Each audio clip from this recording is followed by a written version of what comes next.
आपके सामने आपका बेटा बीड़ी पीता है, आप कुछ नहीं कहते। आप अपने छोटे बच्चों से नशीली पदार्थ मंगाते हैं, जाओ बेटा मधु लेकर आओ, जाओ बेटा खैनी लेकर आओ।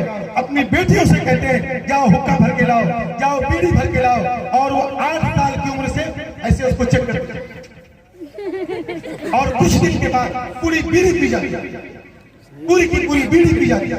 कुछ दिन के बाद नहीं, 10 साल का बच्चा, इस गांव का 12-12 साल का बच्चा कमर में खैनी खोस करके रखता है और यूं लटाता है।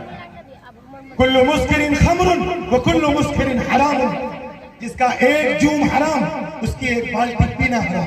तुम क्या समझते हो, सिर्फ कॉरेक्स पीना हराम है? सिर्फ शराब पीना हराम है? क्या सिगरेट पीना हराम नहीं? खैनी खाना हराम नहीं? बीड़ी पीना हराम नहीं? सिर्फ अम्र बिल मारूफ ये रह गया कि हफ्ते में गश्त लगा लो, तबलीग यही रह गई, तबलीग मस्जिद तक रह गई। किसने कहा ये तबलीग है? तबलीग ये भी है कि किसी का हाथ पकड़ लो कि तुम्हारी उम्र नहीं है इस काम के करने का। तबलीग ये भी है कि किसी की चाय की दुकान पर बैठते हो और एक बेचता है, उसकी गर्दन में मोड़ दो, कोई इजाजत नहीं दे सकता।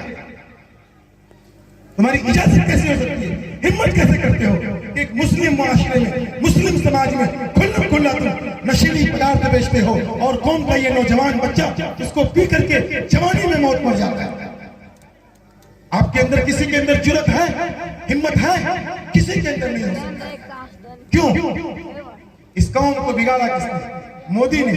कुछ हुआ, मोदी का फरमान जाए। अबे मोदी क्या कर लेगा भाई?